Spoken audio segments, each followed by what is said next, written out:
Hello hello les Happy Cutters. Bonjour, je suis Julie ou Happy Cut de la page Facebook Happy Cut with Cricut. Bienvenue sur ma chaîne YouTube. Aujourd'hui, je vais faire un crash test.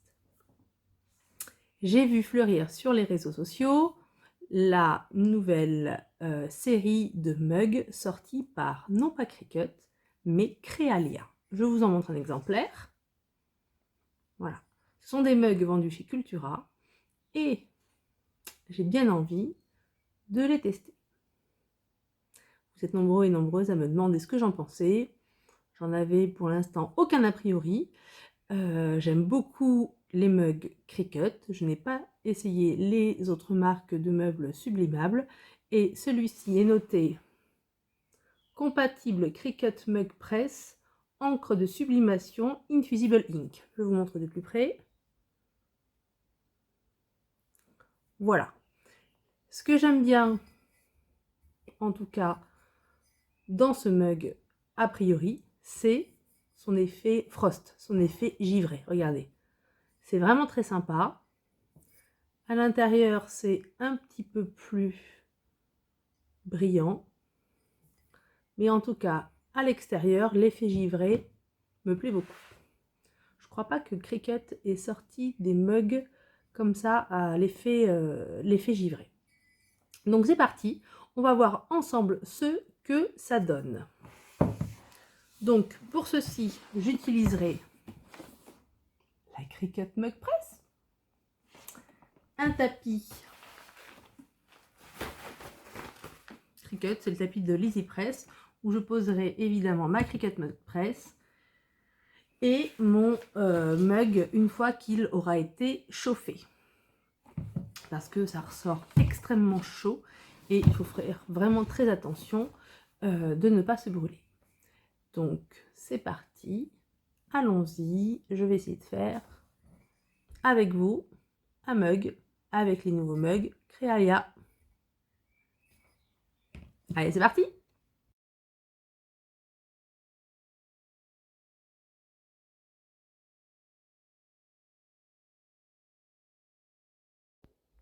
Nous voici désormais sur la Cricut où on a installé notre stylo Infusible Ink. J'ai mis en accéléré, on fait étape par étape, stylo après stylo, on laisse dessiner sa machine tranquillement sur une feuille d'imprimante spéciale sublimation.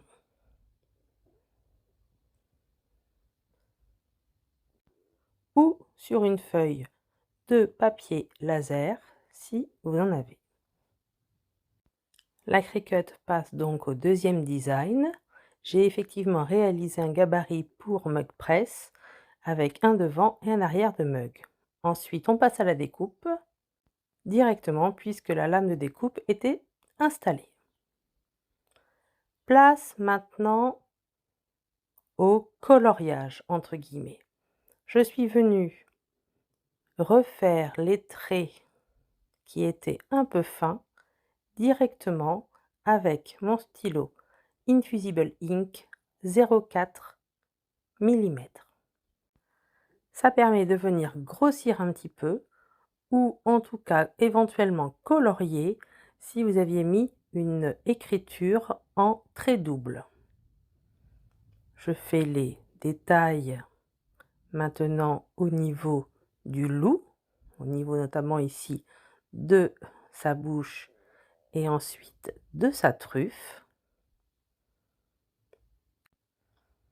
Et je passe ensuite du stylo 0,4 mm au marqueur 1 mm, toujours en Infusible Ink. Ça permet vraiment de colorier de manière beaucoup plus optimale. Vous aurez vu également que mes dessins sont effectivement, vous l'aurez peut-être repéré grâce au texte qui était écrit sur la feuille juste avant, mes dessins sont mis en miroir, bien sûr. Pour pouvoir presser avec la mug press, il faut mettre son design en miroir. Sinon, votre texte sera à l'envers. Voilà, le dessin est pratiquement colorisé. il me reste quelques détails à régler sur la couronne de plumes.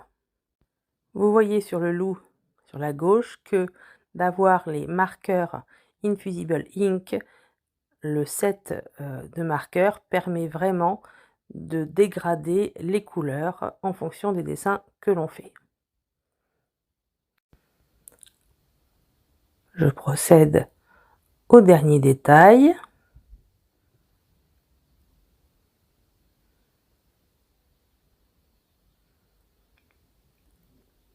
Avec du jaune pour faire ressortir quand même les dessins, pour qu'il y ait une part de couleur éclatante sur le mug. Ce jaune ressort vraiment très bien, en tout cas habituellement, sur les tasses Cricut. Nous allons voir ici ce que ça va donner sur la tasse, enfin le mug de la marque Créalia. Donc je m'applique. Je vous ai mis le tout en accéléré pour pas que ça soit trop long à regarder.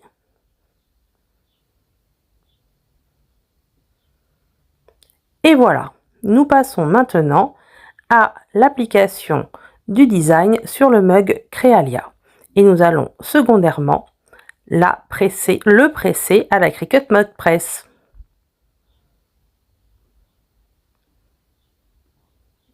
Il faut bien sûr du scotch à chaleur.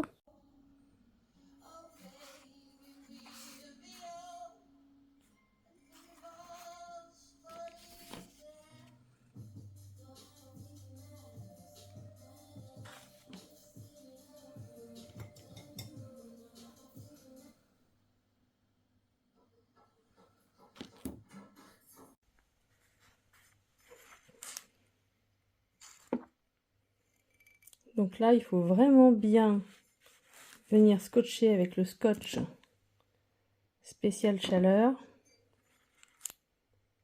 Voilà, vous voyez, je voulais que le loup soit jusqu'en haut. Donc on fait bien attention. On scotche partout. Je vais peut-être en rajouter un petit ici et un petit de l'autre côté. Et on vient mettre à l'intérieur comme ceci. Et on fait pareil sur le dessous. On prend et on ramène vers le dessous comme ceci. Voilà. Et là, on scotche vraiment bien.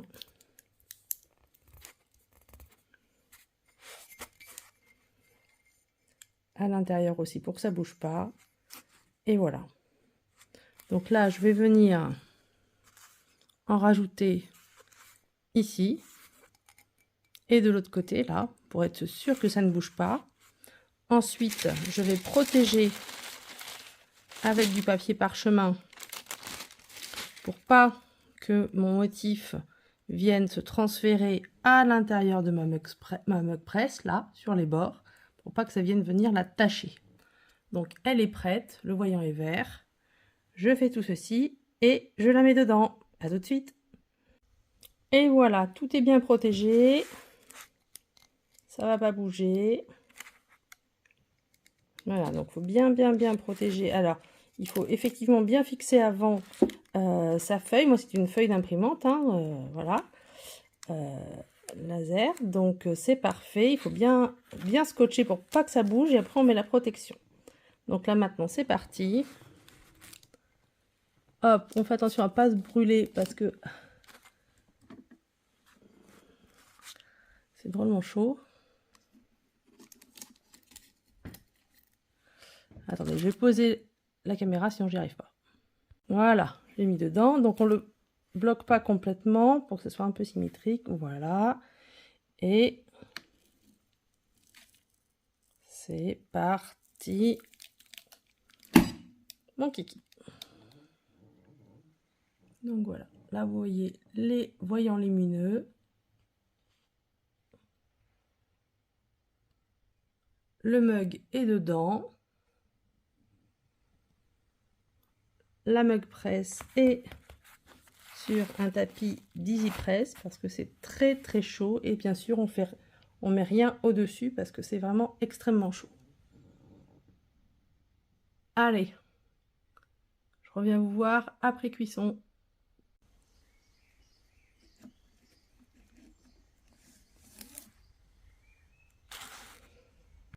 Allez, je vous montre les résultats. Tadam! Qu'en pensez-vous?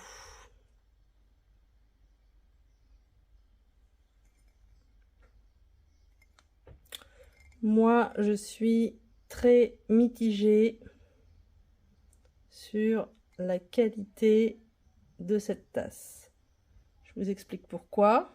Vous allez tout à fait comprendre. En fait, on comprend bien les choses quand on regarde ce qu'il reste du papier sur lequel j'ai dessiné et colorié. En fait, il reste beaucoup d'encre. Et on a vraiment l'impression que sur la tasse, tout ne s'est pas transféré. Pourtant, avec la mug press, eh bien, en fait, c'est pas réglable. Et la tasse était vraiment extrêmement chaude. Et regardez, là, vous avez des traces. Et je vous montre surtout le papier transfert, enfin le papier de protection, pardon. Regardez, vous aviez des traces presque de brûlure, en fait. Donc, alors évidemment, ça c'est normal, tout est transféré à l'intérieur. Mais je ne suis pas du tout convaincue. Voilà, je vous remontre ce que ça fait. Vous voyez, regardez, les yeux de mon loup, on voit pas vraiment qu'ils sont bleus. Là, c'est censé être noir, et ben c'est du gris. On voit les traits de crayon alors qu'on ne les voyait pas sur le dessin. On a vraiment l'impression que tout n'est pas transféré. Je fais gaffe parce que c'est encore chaud. Bon.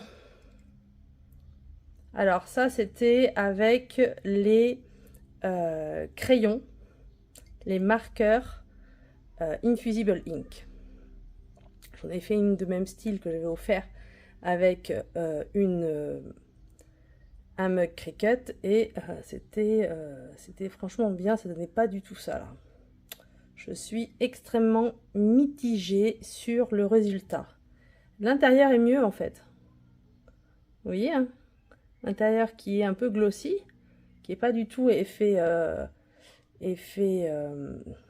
comment on dit, frost, givré, voilà, je vais chercher le mot en français, qui est pas du tout effet givré à l'intérieur. Et ben à l'intérieur, alors c'est pas net, hein, loin de là, hein, mais ça rend un peu plus éclatant, quoi.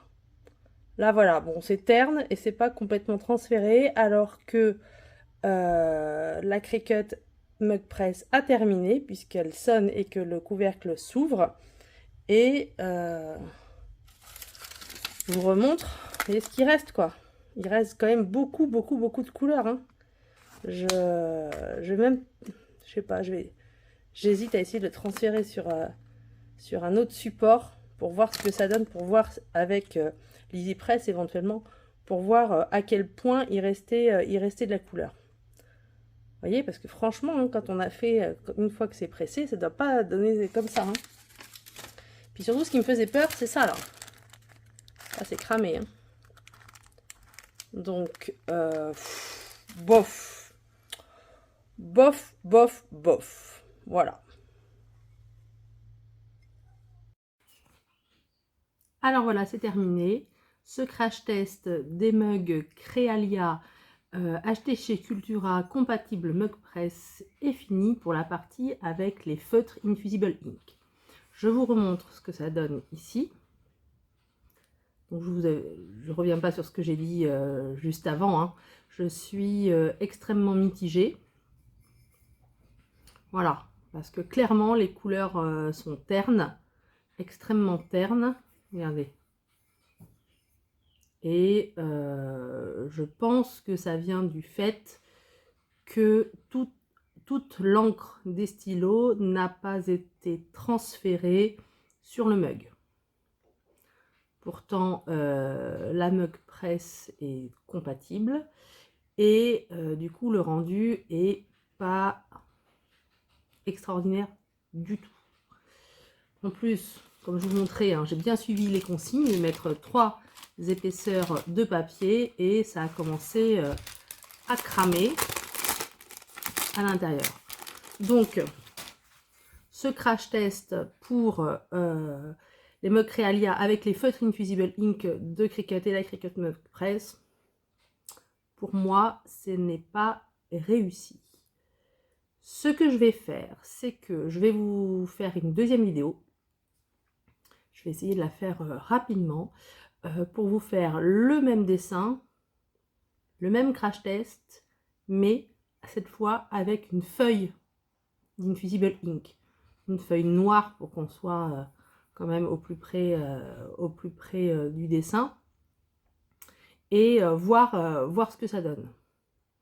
Peut-être que les feutres, c'est pas génial. Et peut-être qu'avec la feuille, ça sera super, quoi. Voilà, j'en sais rien du tout.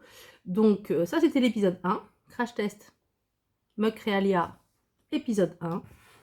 Et on se retrouve très bientôt pour l'épisode 2. N'hésitez pas à vous abonner et à activer la petite cloche pour recevoir une notification à chaque nouvelle vidéo que je posterai. Et on se retrouve très bientôt, les appliquateurs. Ciao, ciao!